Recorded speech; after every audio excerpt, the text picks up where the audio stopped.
So I'm sitting with Kareim Cade, the owner and CEO of the Great Lakes Valley Benefits Group. Did I get that right? No. Damn it! Great Lakes Benefits Group. Yeah, the Valley is your thing, The Valley man. is The my Valley thing. is your in my- thing, damn man. it, I got Valley it. is, and his I daughter, know his it's your city, daughter, not the Valley. his Okay. daughter goes to Grand Valley State. That We're probably gonna didn't keep help. this goes to in. Grand Valley Okay, State. we're going to keep this in. So, Great Lakes Benefits Group. Got it. Okay. Boom. And I got Andy Neary, my good friend. This is, I think, your third appearance on the show. Too many. Yeah. You know, complete game consulting. Consulting, yep. You are a marketing consultant, mastermind, performance coach, all of the above. Anybody that wants to know more of Andy's backstory, of course, go back and listen to a couple of those previous episodes.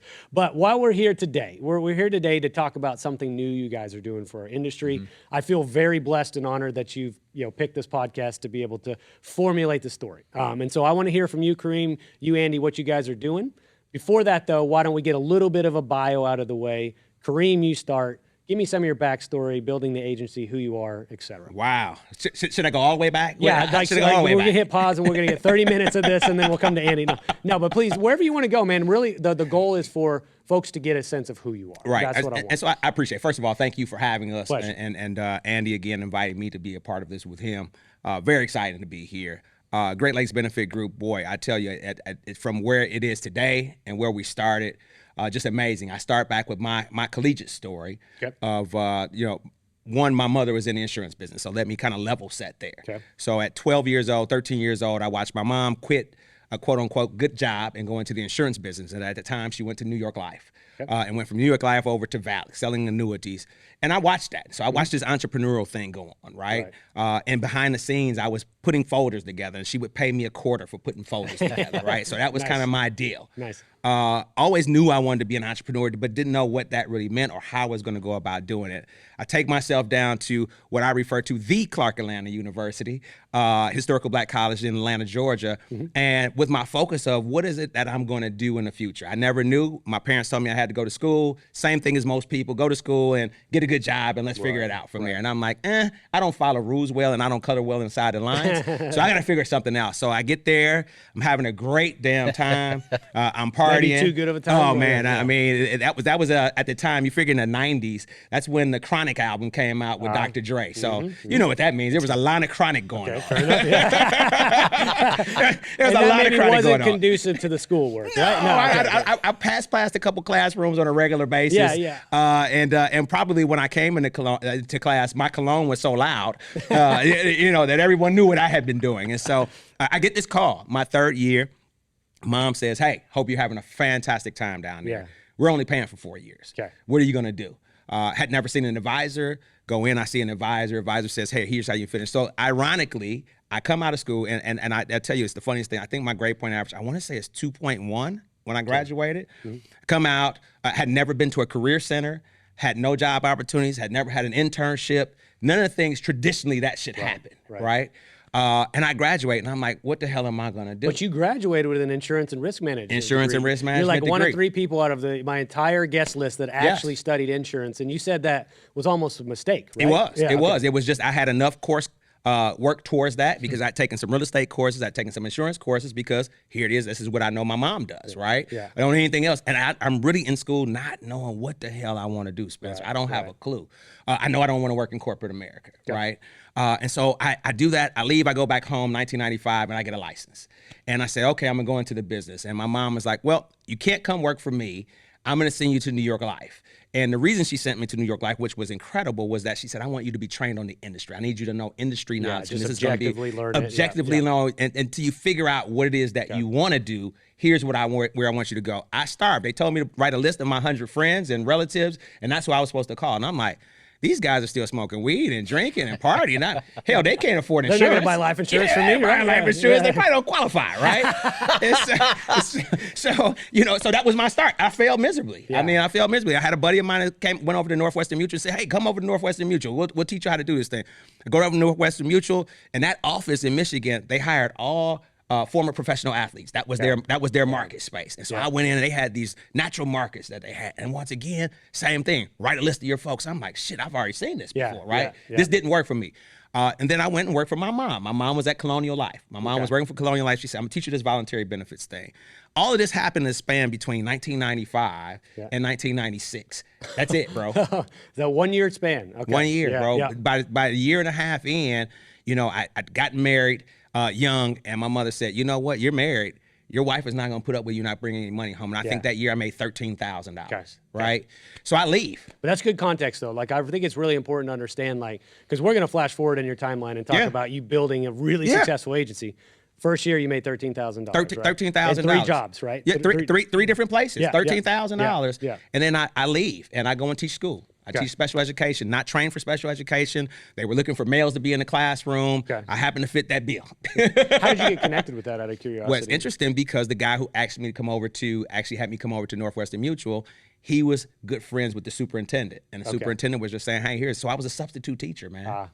And so I went in substitute teaching just to have some income coming in. And I figured that I would still build a business somewhere along the line. And that just didn't happen. And so I get there, and I'm working with these students, man, and it changed my life. I mean, as I shared with you earlier, I was always good at talking, but I was a horrible listener. And I think a lot of people go into sales thinking that it's just about the talking, and they never spend time on listening and actually hearing people. Those students, 3rd and 4th grade, 8-year-olds, 9-year-olds, 10-year-olds, they taught me how to listen, man. You said they were special needs? They were special, so they were learning disabled. So they were not emotionally impaired. They were learning disabled. But in that space, you know, I just worked with these kids that had so many different issues going on, things that I had never seen before, right? And it taught me some things. So all around, I was still watching the journals and periodicals of what was happening in the industry. And there was an agency out in California, Bob Blake, good friend, Bob Blake agency out in California, Colonial Agency. And they were freaking crushing it. And so I'm like, okay, well, look, let me go back into this industry. I want to figure out how to go back. I called Bob.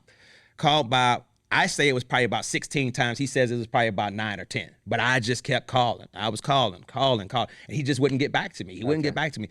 But I'm like, look, I just want to come out and see what you guys are doing. I want to come out and see what you guys are doing. They were in Long Beach, California. Go out to Long Beach. I see what they're doing. And here's what's interesting about what they're doing. Fucking working. Imagine that. Like doing actual work? They were working every day. They were going to work every day. But they were training their minds. I got in each person's car that I went with, and there was Zig Ziglar going on. There was Tom Hopkins going on. There was it was a classroom. They were master students, man. And I had never done that before. I was like, oh, wow, this is it. Went back to Colonial in '98 and started taking off. We were the #1 office in the nation 3 years in a row for the agency that I worked with. Worked with that agency and got exposed to the health benefit side of things. I had a client that says, hey, this voluntary stuff is great, but I need somebody who can come in and actually take over everything for me. I'm going to sign this letter, and you need to figure out what to do with it. He's still a good friend of mine, Dr. Kilgore. And I'm like, sign this letter? What the hell does that mean? And so he's like, yeah, you sign this letter, and they start paying you, but you need to figure out how you can work for us. And I had a mentor, Kathy Cooper. Kathy Cooper is big well, I think, what's the new name now, Andy, of Nahu? Nabik. Okay. Yeah, Nabik. So Kathy, shout out to Kathy. So Kathy took me under her wing. Kathy was at Blue Cross. And she saw that I had that look in the eye of like, I just need somebody to teach me this thing. That's I just need awesome, somebody to just take me and just give it to me because I didn't have anybody in this space. Kathy took me up under her wing, man, and the rest, as they say, was history. We started working with unions, specifically in a niche market of working with unions, worked with the Detroit police officers, worked with the city of Detroit. We worked in those spaces where it was a different market than when we had been accustomed to. And I just started learning what that lingo was, realizing that it was very sticky, and that in that space for us going in, the reason why we were doing more public sector business was because it was tough for me to get into private sector, right? And I went to a space where people who were in control looked like me. Let's just say what it is. I mean, there were African Americans in those spaces that would give me a shot. I'm glad you brought that up, and we're going to come to that. Right? That's going to be a big theme of what you guys are doing together. So I'm glad you said that. Now let's come back to that in a little bit when we start talking about what you and Andrew are doing. So that was a deal, and we started to grow, man, and we grew. And so I got to the point where most producers get to. Well, I shouldn't say most. Many will. Is that I came back to the agency that I was working with, and I'm like, man, we do a lot of business here. I'd love to have a piece of action. And they were like, well, you know what? That's not up. And if you really feel that way, you need to go start your own shop. And I was at a crossroads, Spencer. I was like, how old were you shit. at this time? At this point, so that was 2006. I'm 50 now. And so what is that? 36 or so? Yeah. 35, 36? Yeah, 35, 36. And I'm looking and saying, damn, I don't know what to do. And I'm making great money. And I'm like, you know what? I went home and thought about it and said, you know what? I want to own an asset. I want to be in the space. Hang a shingle, I right? want to hang a shingle. I want to do it. And I left everything. I left the producers. At that time, I had about 40 different producers, independent contractors that were working for us for Colonial. I left it all, man. And so it was a fresh start because I didn't own any of the business. None of the business came with me. And so I was just in a position where I had to figure out what I was going to do. I went to my contacts, people that I had established relationships with, and said simply this: I'm going to hang my own shingle. Let's go. From there, the trajectory changed, man. Well, and so what I want to come back to it because I want to make that a cohesive story. I want to hear Yes. about Great Lakes Benefits Group, the origin story of that. But Yes. in the interest of, we got Andy here, Yep. and I do want to give Andy, in case somebody has not listened to one of the previous episodes, may not know who you are, can you give me kind of an abbreviated version of what you typically would do? That way people know your origin story. Yeah. We're going to bring it all to current day. This podcast is brought to you by True Captive Insurance, a premier medical stop-loss captive for employer groups ranging from 25 to 1,000 employees. True Captive believes in healthcare that is personal and insurance that isn't complicated. That's why they take a white glove approach, making it easy for employer groups to transition into a program built specifically for them. Check them out at truecaptive.com. Well, first, it's unfair. You're making me follow him. I know, right? mean, Like, come on. we talked about stand-up comedy before. You Yeah, go, like- you go after the guy that crushes it. yeah, and really, you're like, really, I can't seriously. do anything. It's after like going this. after the main keynote guy that's the Hall of Fame football player. Yeah. No, Well, but thank I you, mean, guys, your right. story, Andy. You've got a really interesting story. Obviously, as a Yeah. professional baseball Well, player. and I want to but- say this: isn't it interesting? You made 13 grand in your first year. I just saw a statistic on the news this week. Do you know what the average salary request right now of a Gen Zer is? What is It's that? approaching 170 grand. Wow. What? What? Gen Z salary demands Jeez. 170? 170. Well, you mentioned being a first-year entrepreneur. My dad, when he started his construction company, was $12,000. Yeah. Was the first year he made. Yeah. 12 grand. Yeah. I think my mom was the secretary at the time. Maybe he was making $30,000. Right. Right. So Unbelievable. the context is insane. yeah, It's insane. exactly. 170 grand. But anyways, Andy, you were. Well, you're- yeah. So my story, again, I've told it a lot on the last two episodes, but it's really, I'll say it this way: it's a story of somebody who knew he was going to win, followed by many years of feeling like I didn't deserve to win, and now I'm back in that spot of knowing I'm going to win. And what I mean by that is, if you go all the way back to my childhood, I was an overweight kid, chubby. A lot of the attention I got as a kid was negative because people picked on me. But there was always one spot I felt really comfortable, which was on the pitcher's mound. Baseball was something I excelled at, and so I had a lot of success in baseball in high school and college. And I was just talking about this on my last podcast episode with a former pro baseball player. Like, I can remember those moments in high school when I was pitching that night. I was starting against a team in our conference. I already knew I was going to win. Yeah. It wasn't a matter of winning. I was like, I want a shutout tonight. Yeah. And that's not ego. It's that confidence. Like, I'm going in knowing I'm going to win because I know I've put the work in. And then I get to college and I get to pro ball and everything went out the window. Yep. I didn't feel like I belonged. I feared judgment, comparison, and failure. And my pro baseball career was extremely short because of that. Yeah. I understand. But that's exactly how I was my first 10 years in the insurance industry. So you let that come with you, right? Hell The yeah. I doubt still and feared imposter judgment. I syndrome. feared comparison. I feared failure. And truth be told, my first 10, 12 years in the insurance industry in Wisconsin, I was terrible. I sucked. So fast forward, my story changed and really started and changed when Amy and I moved out to Colorado. Okay.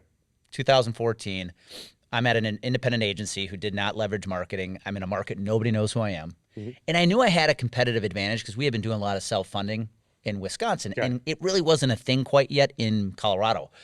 And so I'm like, yes, this is going to be great. But nobody knows who I am.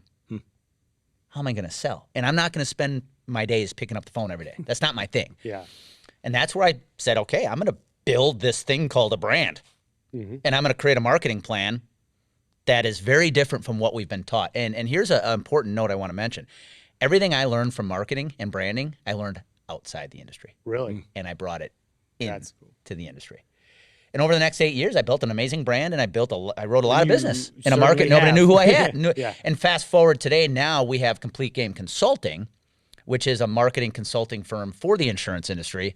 But it kind of comes back to full circle where I look at what I'm doing today. It's that confidence we are going to win. And here's why. Again, it's not ego.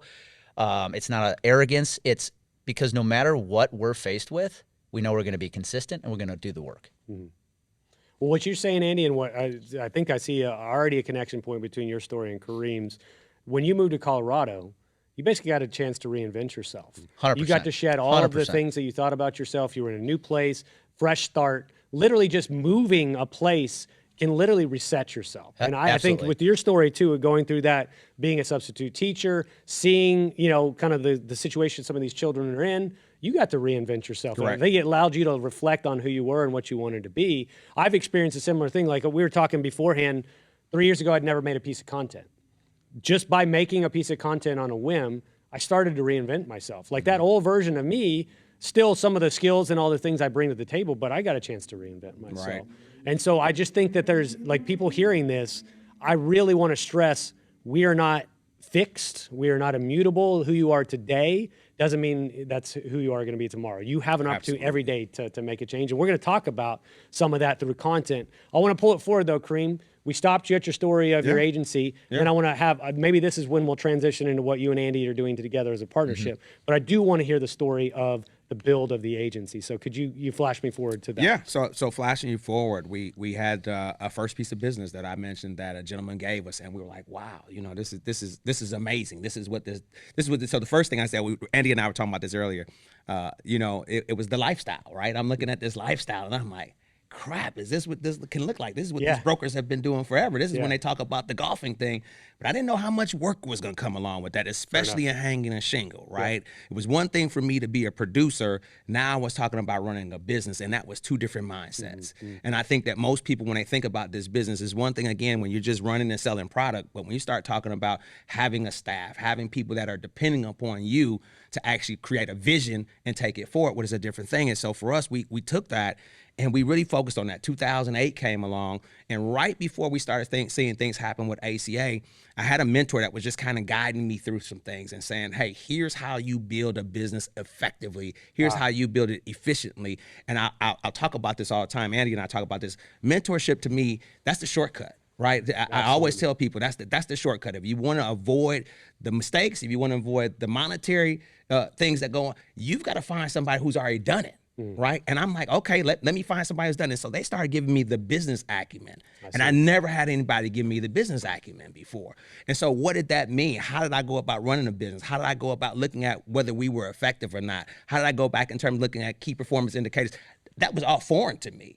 And so I took that and we put that in play and said, you know what, we are going to go out and compete. And so I have this analogy, and it was always about sports, right? And I would say, you know what, you always hear people when they compare quarterbacks and it's a black quarterback. I'm like, hell, I just wanted to be a quarterback. I didn't want to be a black quarterback. I wanted to go out and compete with everybody else because I thought that I was as good or better than everybody else. I had worked on my skill set behind the scenes. I was doing the things to get in front of folks. I was great at building relationships, and people were beginning to trust us, trust our brand, trust what we brought to the table. And it was different. It was fresh. It was something that they hadn't seen before. And so to Andy's point, my confidence level was on a whole nother level.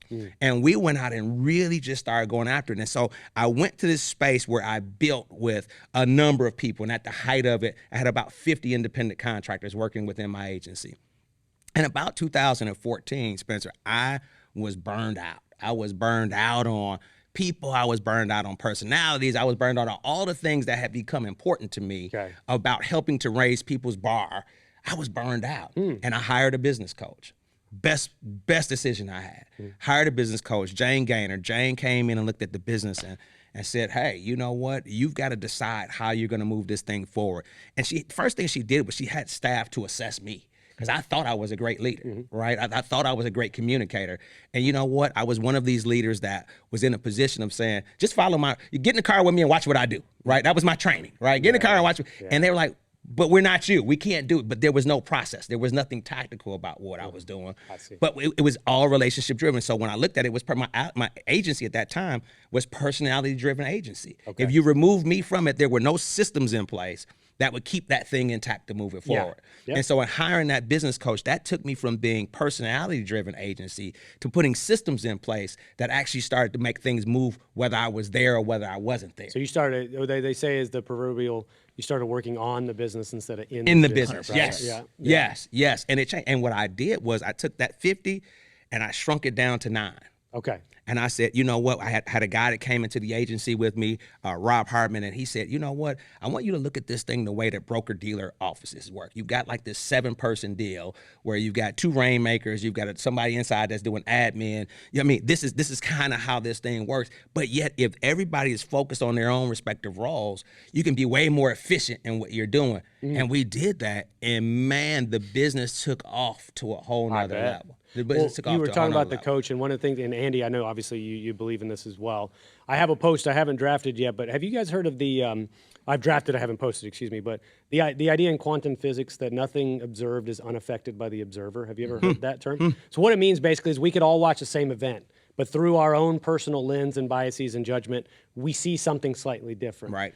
The notion that I kind of wanted to wrap it around to our business, and then what that post was about was having a coach or having a mentor is your observer. Yes. By flipping the lens around and looking at you, you now are affected by just knowing you have somebody that's going to hold you accountable 100%. Or to encourage you to do new practices or just push you outside of your comfort zone, but they're going to give you observation of what you're doing well and what you're not doing well. 100%. If you don't have that, you're kind of getting this path of inertia where nothing is forcing you moving another direction. So I think hearing you say that, hearing the coach is what changed your life. I know that obviously probably resonates with you, Andy, but I'd like to hear kind of your opinion on if you've ever seen some of that transformation. I'm sure you have, having somebody under your guidance and pushing them to be able to reach new heights. 100%. And I would start by saying, as a coach, you need a coach. Even as a coach, it's easy to get to be working inside the bottle and you can't see the label. Okay. And so even as a coach, you need a coach. But to your point, that shift of having somebody else who can observe it through a different lens and give you a different perspective is everything. And so when I look at the people we work with, this kind of goes back to why we're working together here. One of the things we see in this industry is a complete outdated level of training. I know when I got in the industry, I got this brochure from Federated Insurance. It said, in year 3, the average marketing rep at Federated makes $150,000, and I'm like, yes, this is awesome. This would be great. But there was one thing the brochure didn't talk about. You have to work your face off to get there. Yeah. And I think that's what I see with a lot of the advisors I work with today is where is their level of commitment? Because when you schedule a call with our team, for example, you have to fill out an assessment before you can jump on a call. And there's a question on our assessment that's actually a trick question. We ask you what is the major problem you're trying to solve right now? And on a scale of 1 to 10, what's your level of commitment to solve it? Anything less than a 10 is not committed. Yeah. Yep. You can't be a 7 out of 10 committed and actually think you're going to achieve your goal. Right. And so to your point with coaching and working with these advisors, the ones who are winning, people ask us all the time, and it's such a boring answer. Who has success with your program and who doesn't? I said, it's easy. The people who are committed and do it consistently. Yep. That's it. That's it. There is no other secret sauce. Let's just people want it to be rocket science or they want some secret or a tip and trick. It's like most of the time it's just hard work. It's sweat equity and just being consistent and actually, just leaning into something if you really want it. It's got to be something you do every single day, right? And 100%. So if you want a thing that's of a really high caliber or to achieve some, 1% or 0.1% level echelon of accomplishment, but you put in half-assed work, you don't really want it, right? You just want the thing or you want the emotion attached to the thing, but you don't really want to put in the work to achieve it. One reason I love this guy is you think about our industry right now. And for the last, 5 to 6 years, people have been just going gaga over all these strategies, these cost containment strategies that are out there, right? And you see them, they're all pontificating, and there's a lot of pontificators and not a lot of practitioners. Woo, say that again. Yeah, say it again. There's a lot of pontificators and not a lot of practitioners. But you know what? I see these people, they try it once, and here's the analogies. I'm a sports guy. I use a lot of sports analogies. Do you remember? You're a Lions fan, right? You grew up with the Lions. No, I should say but that's right. You're a Chiefs, but you grew up with the Lions, so this will make a lot of sense to you. When Barry Sanders scored a touchdown, what did he do? Handed the ball. He handed the ball to the ref because he knew he was going back in the end zone again. Yeah. What do athletes do today when they score? It's a choreographed dance. Yeah. That's our industry. Yeah. I see people who try something once and it works, and now it's like they're the greatest thing since sliced bread. His team has been doing this for 15 years. Yeah. They're putting in the work, and they've been putting in the work for a decade. Yeah. And that's what really attracted me to him is the difference between practitioners and pontificators. Yeah. Well, how did you guys get that? But maybe let's go ahead and get into what you guys are building here, and we're going to talk about for most of the show. How did y'all meet, though? Like, what's the You want to tell that story? Freaking story. This almost feels like when you talk about married couple. How did you guys meet? I want to hear about We did not meet on Tinder. We did not meet on. No, we did not. Were sparks flying, or what, did you like each You're other? Chuck Woolery right now. I This know. is love connection. How did you guys meet? Tell me about the date. Well, obviously, y'all clearly have a very strong rapport. So, but did y'all hit it off the first time y'all met? We did. Okay. We did. This podcast is sponsored by PlanSite.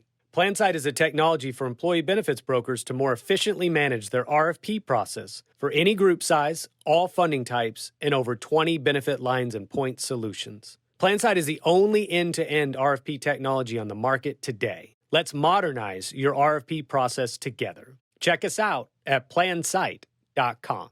It's interesting. Andy was working at a firm in Boston, and it was a captive. And so we were looking at captives. We had gone to this space where we were like, okay, there's got to be a better way for us to do this, right? And had gone to a conference, the SICA conference, captive conference, and we're just learning all this stuff about captives. And that's your world. Of course, talking stop loss and that kind of thing. And we're like, damn, this is amazing. Yeah. So we do a lot of school business. And we were looking for a way to be able to group, specifically in charter schools, how we could group schools together. Yeah. And Andy was selling a captive that was school-based. And so we talk on the phone, and it sounds great. I'm like, okay, that's good. And I just have this rule. I have this rule that, okay, sounds good, but I need to come see you. I'm going to invest in me before you screw me. Well, what's funny about that, and I love your approach, is you want to go see him. Normally, you would expect a salesperson to fly out to see you. Yeah. You wanted to go see Yes. him. Has that always been your style? That's always been Okay. my style. Okay. I've always invested that because I want to see before I bring my clients. These are my assets, Yes, right? yes. These are people that I protect. So before I go and throw them into the next great thing, to his thing, everybody's doing all these wonderful things. Let me come out and see it. Let me see where you've done it. Where have you been successful? What is your office staff? What is your culture? I want to see all those things because you're going to now be interacting with my groups. Okay. And so I went out to see Andy. And we sit in this conference room, myself and my other partner, Percy, we sit in this conference room and we're having conversations. And the next thing you just hear laughter erupting, we're cracking jokes. And the people are like, what the hell is going on in there? What's happening? And so as he's talking to us about what's going on with the captive, and we're trying to figure out how we can do something with it, we just strike this relationship that's like immediate. Yeah. It's immediately. And I think maybe within, how long after that were you going from that operation? Few months. Few months yeah. after, I'm looking for him like, hey, what's going on? And he's like, well, I've moved on. And I stayed in contact with him because we had established that rapport. Yeah. And as far as I was concerned, great agency, but that's where I built the relationship was there. Right. And that relationship was so strong that I said, oh, I want to stay in contact with you. Well, let me bring that and let me fast forward that because that was 2017. Yes. So 2022, he and I are at the Ascend conference. Okay. Yes. In Yes. where was it? Nashville. Nashville. And I was doing an interview series for one of the PBMs there. They had hired me to come in, just like you did, I think, Spencer, at one of the conferences where you brought your podcast. And he and I sat down and I interviewed him as one. And then we just started chatting. We're like, we need to do this as like an episode, like an ongoing series. What can we call it? And we came up with the black and white truth of benefit advising. And we just started shooting about 4 or 5 episodes. Okay. Unfortunately, we got busy and then just didn't keep consistent with it. But then we came back together and said, there's a real opportunity here. Because when we look at the industry right now, and the reason we called it the black and white truth was not only a play on our backgrounds, but at the same time was like, there's a lot of truths in this industry nobody's talking about that have to be told. Okay. And one of those is that outdated version of leadership, that outdated training of future leaders. And it's something we are both passionate about. I'm sad when I see a young advisor come in the industry, energized because they know what they've been sold the dream. They've been sold the dream. And within 2 years, they're completely dejected. And they're on to selling computers or payroll or something because nobody trained them. Yeah, you always talk about this, Andy, and I know that's obviously a big component of your business, but there isn't very good structured training in place. So that's why I made those stop loss videos. Nobody trained me on stop loss, so I thought, why don't I help train people? But yours is also that these agencies don't make investments into their people, right? It's like you have this person that's maybe on a guarantee, maybe not, but you're grooming them to be a high-level producer in your agency, but you're not doing any grooming at all. You're just bringing them in, bringing them in. give them a little guarantee, make sure they can stay afloat for a couple of years, but you know you're going to turn a lot of them, and you don't invest in those people. And that's obviously, I think, the void that you're filling with your consulting firm, right? So how did you guys, I'm in Texas. Yeah, How did Texas. y'all- you want that? how did y'all decide, like, we're going to put the pedal down on this? And now we're going to take, let's talk about kind of your pillars, the video series we're going to produce, all those things, and some of your speaking engagements you guys are going to do. Like, when was it you're like, let's lean in all the way to this? When did that happen? I'll let you tell, but here's what I'll say. We called ourselves out Yes. because we were Yes. pontificating Yes. about why we should do this, and we finally said, you know what, we got to become practitioners. Okay. And I think that was it. That was the catalyst, right? Just literally just holding yourselves accountable. And I think we both realize that nothing is going to change unless someone steps up to say that we've got to do something different. And so I've had the saying with my reps over the years is that you're the same you, no matter where you take you, unless you work on you. I mean, that's it. And so you transfer to the next agency, and guess what? You took your same self there. You can go from Detroit to Tampa, and if you're the same person, then nothing changes. If your work habits are not going to change, if your mindset is not going to change, if your training is not going to change, you're going to have the same results just in warm weather, right? So we looked at that and said, well, we really need to come back and talk about this because both of us are constantly being asked to pick our brain, right? Here's an important point, though. Yeah. It's easy to blame the management and the agencies and the insurance companies for the lack of training, right? However, to that point, I just put a clip out there recently. Everybody knows or is familiar with the college transfer portal these days, right? And it's actually getting obnoxious because what happens is an athlete goes to a school, they don't win the job. And so instead of competing and getting better to win the job, what do? They show transfer. somewhere they can play. Right. And you see these kids transfer these days 2-3 times. I think there's a quarterback, Daniels, just transferred for the fourth time. Yet they never change. Yeah. That's why they're not winning the job. And we see the same thing in the insurance industry. I was that guy 10 years ago. Guess what? I get hired by an agency with a sweet salary, my 2-year guarantee. But what's happening 2 years later? I'm on to the next agency to the next salary guarantee. Right. Why? I'm not changing. Yep.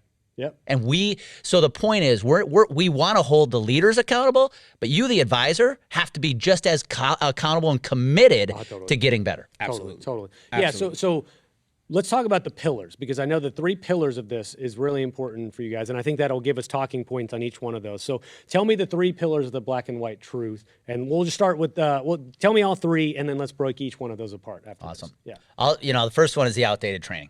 Okay. It's the way we've been trained. Even today, as a marketing consultant, we do a lot of coaching for both advisors and agencies, and we still get passed up for the Sandler programs, right? Mm-hmm. Which are 2 totally different things. And when I look at it, it's interesting because I was just having this conversation with a client 2 weeks ago. His boss is having him read the book Fanatical Prospecting by Jeb Blunt, founder of Sales Gravy. Great book. I've read it. But it's one of those sales books you have to read if you're in the insurance industry. I said, okay, Mike, do me a favor. Open the book up and tell me what year it was written. He did, 2015. I said, great, it's a great book. I said, but did Jeb add an addendum that said what to do when the pandemic hits? Exactly. Yep. No sales books ever did that. Okay. Everything has changed. Okay. And what I see is the way agencies and companies are training their producers. Let's start there. Training producers is the way Kareim was trained when he got in the industry. And I'll make one more point, one more story about this that drives the point home. I was speaking in Salt Lake City in October. Okay. In a room full of disability professionals, all in the disability industry. And I looked to my left, and there's a gentleman probably 65 to 70 years old. And I said, how long have you been in the industry? And he said, 45 years. And I said, how were you trained when you got in? Mm-hmm. He said, I was trained to pick up the phone and go door to door. Yeah. Turned my attention to the center, young woman. How long have you been in the industry? She maybe was in her upper 20s. Mm-hmm. 3 years. I said, how are you trained? She gave the same answer as that guy. Right. That's our problem. Okay. So pillar number 1, outdated training. What's pillar number 2? Go for it. Well, I'll let him. This is his thing. And this is why I want to say this quick, Spencer, if I can. What's our credibility in this whole ball game? He's run a very successful agency for a very long time. Mm-hmm. I'm the guy that kept leaving your agency because you didn't train me. Okay. Right. Fair enough. So our second pillar is redefining what it means to a leader, to be a leader. So you Yeah, talk Kareem, why about don't you that. weigh in on that? So redefining what it means to be a leader. Maybe what is the problem with current state of the perception of leadership, and what are you trying to alter? Well, I think it's back to what we talked about earlier before jumping on, is that you always take the top producer and you make that person the leader. And so when we look at, again, sports analogies, I'm always wondering and saying, well, Michael Jordan is the GOAT, yet he has a team that has never won. How does that happen? Yeah. How does that happen? Here it is, I've got the greatest of all time, but I don't have the championships to follow. No, not, but just saying you got to think about that and saying it's something with the leader. And what we look at all the time is saying you take the best producer and say, obviously, Spencer, you can be a great leader. And I fell into that category. Here it was that I wasn't the most exciting producer, but I produced, but it was based upon, as I stated earlier, my personality, my ability to go and do what I did.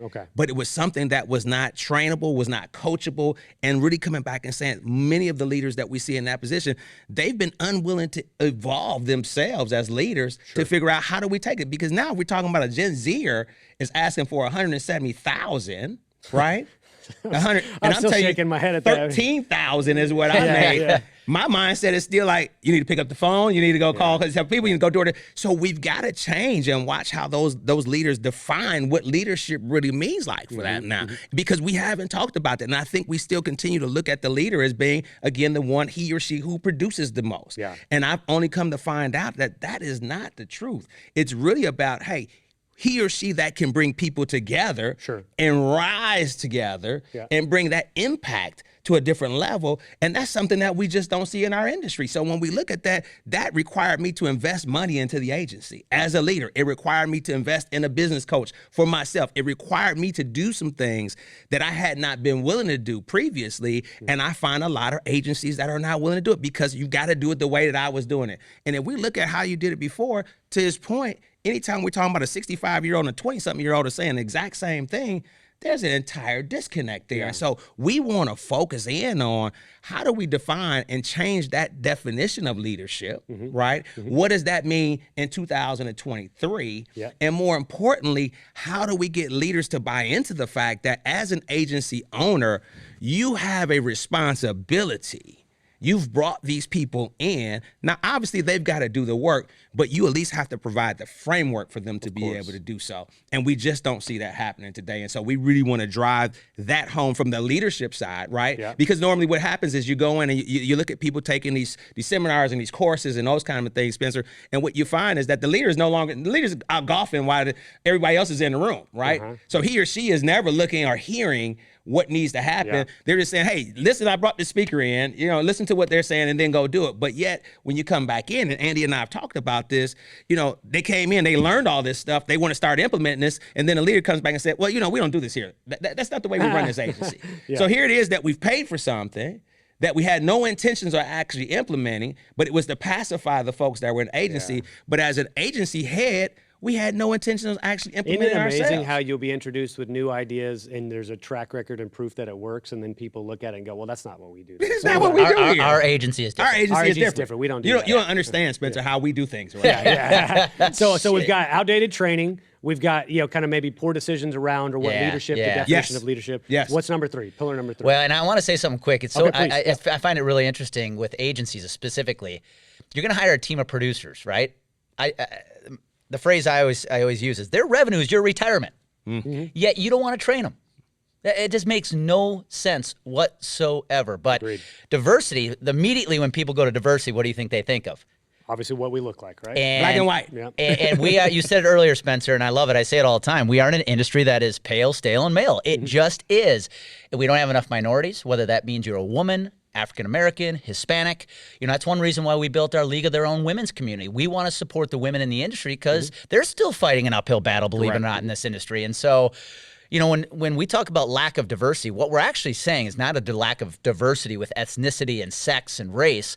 It's a lack of thought diversity. And it's interesting because we're going to be doing a lot of keynote speaking with this. And if you look at Kareim and I right now, the way we're dressed right now, and you say, tell me who's the former pro athlete and who's the agency owner, we know exactly what you're going to think. It's that perception of this is the way we've always done it in the industry. And that's got to go. That complete lack of diversity of thought, that's what we're trying to overcome. Well, and I love that, right? And it ties all of those things that you just talked about together. So the outdated training, the poor perceptions of what leadership is and training around that, and then obviously the lack of diversity of thought. So how does this all come together as a cohesive talk track? Or what's maybe the broader message of those pillars that you're trying to communicate to the folks? Roll with this, man. I'm gonna let you take it first, and I'm gonna tag on Don't you guys be shy on me all the time? Don't be shy. Here's why we're doing this. Yeah. You know, we are going to be rolling out keynotes, workshops. Right. This is a collaboration, right? In fact, it's funny. I was just listening to a podcast about 2023 trends for content. And one of the biggest trends this year is collaboration, believe it or not. Collaborative content. And we're going to do this as a collaboration because, again, we don't want to just be pontificators. Right. But if this industry is going to survive and thrive, we need to train a whole new generation of leaders. And let's face it, the average age is 60 years old. There's going to be a huge shift of a transition of leadership in the next 5 to 10 years. We're going to play our role in making sure the future leadership is trained correctly. So we're going to do that through keynotes and workshops and helping organizations redefine and reestablish how they're training their future leaders. And I think for me, I woke up with this idea in 23 that my mantra would be, we, not me in 23. Okay. Not me. We, not me in 23. And so when we look at the collaborative things, we look at all the mergers and acquisitions that are taking place with agency owners, right? People are buying these agencies left and right. But there's this fraction of us that are independent agencies that are saying, I still want to remain independent. There's still a space for me to be independent. There's still a place for me to play out here in this industry. But again, to Andy's point, if we're not trained, if we're not in a space to help those leaders grow and help them bubble up behind us, then we're going to look up and there's going to be 6, 7 major agencies, and that will be it. And the rest of us will die on the vine. And so when we look at that, the small guy, I'm fighting. We're fighting for, what does the small guy look like? How does he or she get an opportunity to still play their part in this ecosystem and begin to change and shift the minds? Because we know if we go to just the straight majority agencies, that it's going to be one way of thinking. It's going to still remain the same way that it's always been. Yeah. And so for us, it's about, how do we inspire them? How do we educate them? How do we get them to get up and start doing something different than what they've been doing before? Because other than that, the small business, the small agency is going to die. Well, it reminds me of the fractionalization that's happening in media. You talked about the roll-up, right? I think somebody's shown, I've seen a graphic where there's 6 major media corporations that own the majority of what we consider mainstream media. But there's also this fractionalization that's happened with what we all do kind of around content and YouTube now. And YouTube's, I think, the second biggest search engine in the world. Then you've got Netflix, you've got all these disruptions. There's also just you and me and Sally taking their phone out and posting on LinkedIn and making video. There is a space for micro content and micro players to be revolutionary because you're completely untethered to any of these ways of thinking that you're talking about, right? I don't have these defined parameters that I'm allowed to operate and do, and I can do whatever I want. Correct. So I'm with you there. It's we got to find a way, though, like you said, to speak to the Sallys and the Toms and the Bobs that still want to run their own agency. How do you help them survive and transition into this new era? Go ahead. We're on a mission to partner with the most innovative companies in America to fix health benefits, one plan at a time. NavMD has created a blueprint that delivers world-class benefits to 155 million Americans. Better benefits starts with data intelligence. Our platform is empowering the next generation of advisors to zero in on opportunities to optimize the plan, build the right team, implement proven strategies and solutions. Join us on our journey to revolutionize health benefits. Let NavMD put you a step ahead. I'll give you a really good analogy building on that content, because one of the big trends in content right now going into the new year is creatives are going to be rewarded. Meaning you don't need to have a massive following anymore. But if you have good content, your creative will be rewarded with a ton of views and a ton of engagement, right? Exactly. Well, how does that relate to the insurance industry? Kareim just talked about independent agencies, right? And how much M&A activity we've had. And the independent agencies, what are they fighting? They're fighting the big boys who have all the clients and all the resources. That's like having all the followers in social media. Correct. Well, if 23 is the year to reward the creative, that means you can win even if you're small. However, you've got to have good content. Well, what does that mean? You've got to have good training. You've got to be looking different. You've got to do the right things to win, but you can still win as an independent if you adapt to the way we do it in 2023. Well, look at our mutual friend and buddy Chris Hamilton, right? Like he's works for Hotchkiss Insurance, which is a notable agency in Not Texas. huge. Not huge. They have a big P&C block, but he's kind of helped them build their employee benefits. Chris has got by far one of the best systematic program in place to make content. And Chris Absolutely. has won clients because of his content. Absolutely. Chris is known across our industry via LinkedIn virtually because of his content. So he doesn't need a big name on his business card because they see Chris Hamilton and the ideas he's putting out, and he's very good at articulating them. Boom, I want to do business with Chris. I don't care about the name on the business card, his agency logo or anything like that. Yep. And I think you're absolutely right, Andy. That is the case. So why don't we go from pillars, right? Let's go back to each one and go, what are some of the new ideas around training, Andy, that we want to implement? Let's start with the outdated training and going right into Chris Hamilton. And if I may say, truth be told, Chris is a former client. Yes, I know that, yeah. And so let your people be personal brands. Okay. That's number one. I mean, if it were in a world today where building relationships is completely different than it was pre-pandemic, right? Pre-pandemic, if you wanted to build a relationship, I'd go buy Kareim a cup of coffee, we'd go play golf, go to a ball game. That's changed.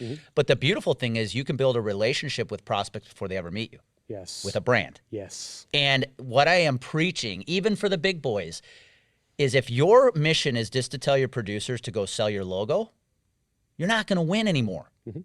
They need to have a brand. Yes. I just read a statistic about survey of millennials and Gen Zers again about any purchase they make, they want a brand, a personal brand behind it. And that includes attorneys, accountants, you name it. And it includes insurance producers. They want to know you.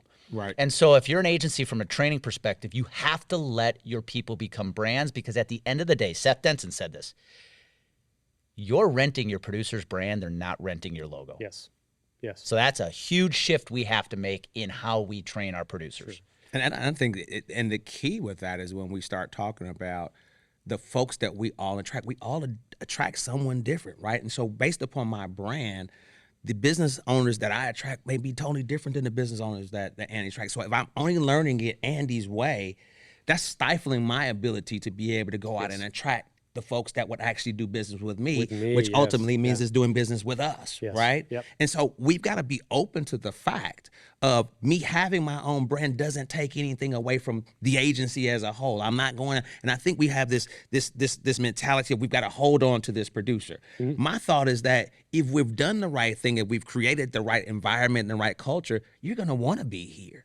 I don't have to handcuff you to being here with my agency. You're going to see that there's a reason why we do things differently, and you want to be a part of a team that's going in this direction. And if I give you the freedom to be you, along with you being with us, then we work this thing as a team. It's a different process, man. And so I look at these other agencies where you're just stuck on this is the only way that we do it, and someone that doesn't look like you, doesn't feel like you, doesn't think like you, I'm not attracted to that. Yes. And so we've got to look at it and say, hey, you know what? Because you've got a sleeve of tattoos on your arm, you're the smartest guy in the room. Why would I keep you from being a part of the agency because of that? My client is looking for, guess what? Can we get it done? There'll be plenty of people that would prefer to do business with somebody with a sleeve tattoo, right? You know? Yes. Yeah, because they're going to have a different rapport with folks from different walks of life or different business that they operate. There's plenty of extremely wealthy people that are heavy into car culture, or heavy into the tattoo culture, and music, that you would look at them and go, well, I wouldn't necessarily assume, and that's that diversity of thought as well as diversity of look and feel,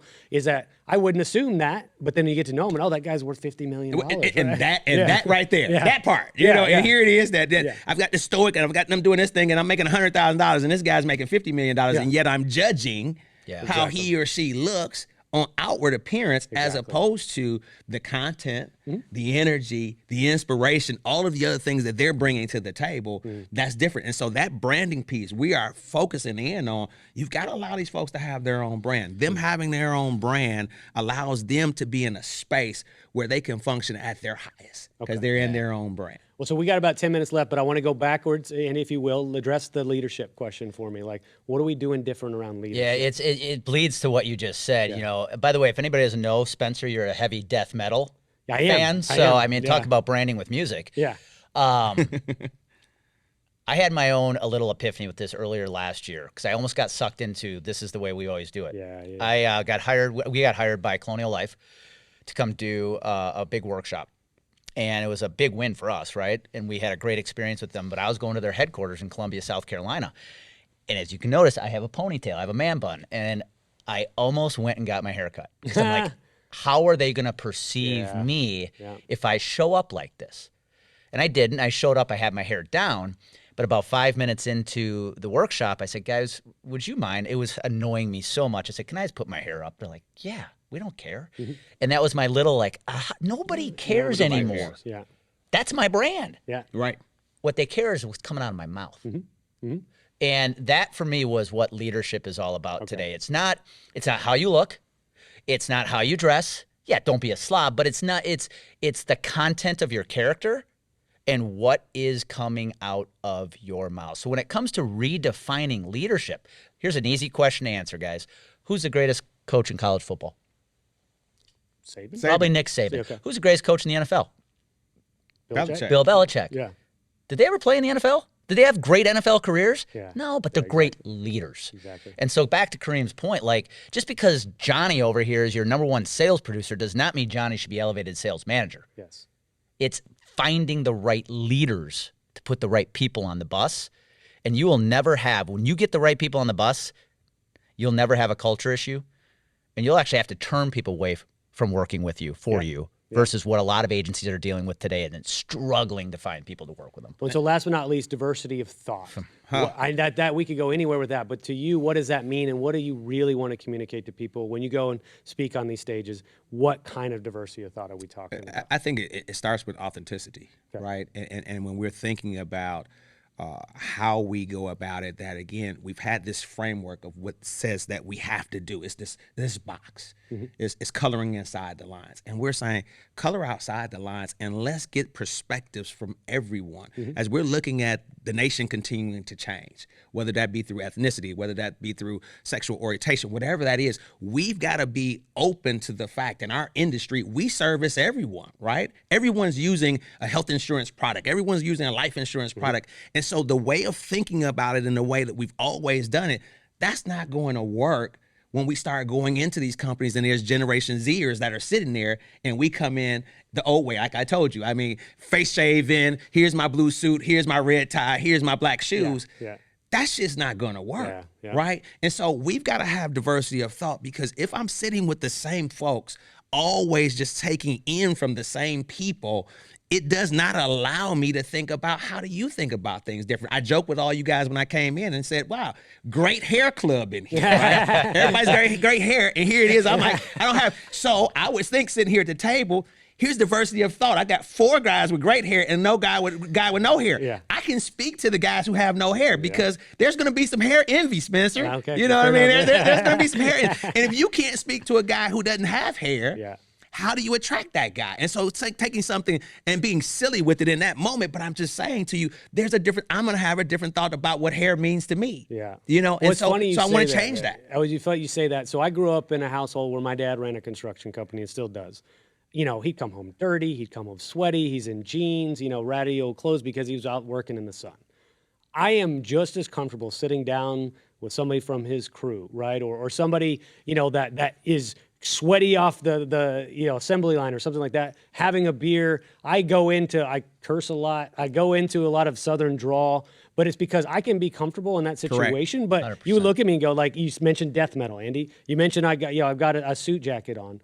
Like, I can be comfortable in a situation. You don't necessarily look at somebody and go, well, he's not going to fit in here. Yeah. You know, like I salt of the earth, like is my people, man. I love that. Yep. I'm glad you said that too. That's funny about the hair thing, man. I mean, but it's true because again, that's diversity of thought, right? And so if we all have great hair, we're never going to consider the guy that has no hair. Yep. Right? I mean, it just won't come in conversation because we all have great hair. And so when we think about this from a leadership and changing from an agency perspective, I've got to look and say, okay, if I understand that Latina community is growing in our country and I don't have anybody that represents that community, I can't speak to that community, that's a loss of revenue. And what we know and understand when you look at companies and look at numbers, companies that have humongous amount of growth, there's diversity of thought there, man. You've got other people that can come to the table and give you a different way of thinking about it because they've had a different background. They have a different upbringing. They have a different interaction in a different community that you and I haven't been into. And so to me, that begins to change and shift and gives us an opportunity now to say,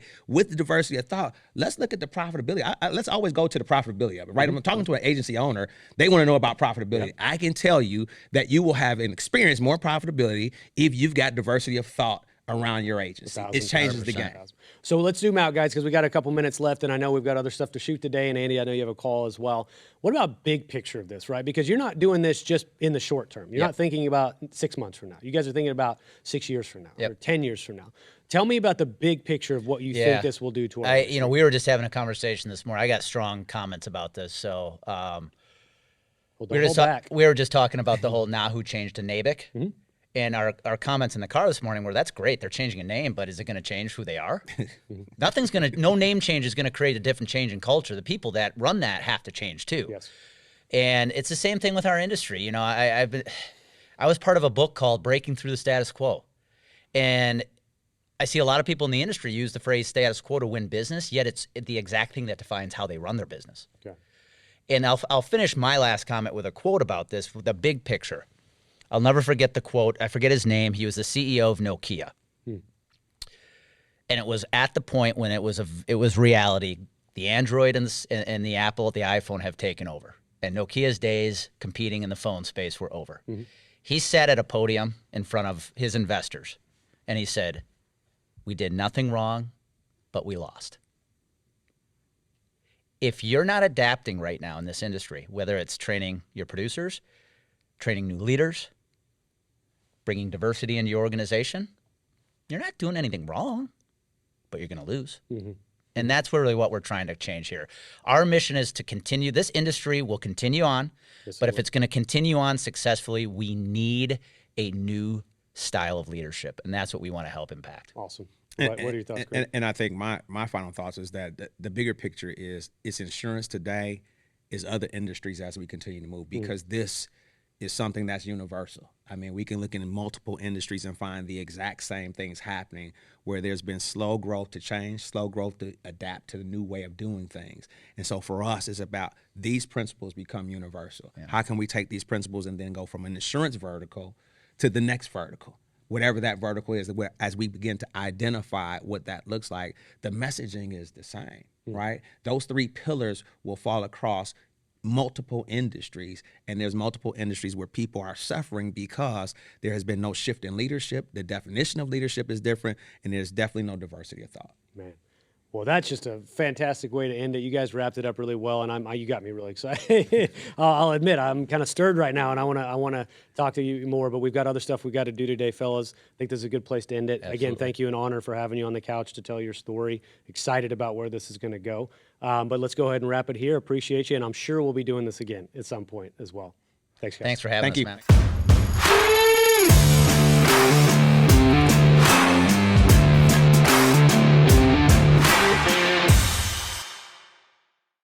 True Captive believes in healthcare that is personal and insurance that isn't complicated. Check them out at truecaptive.com.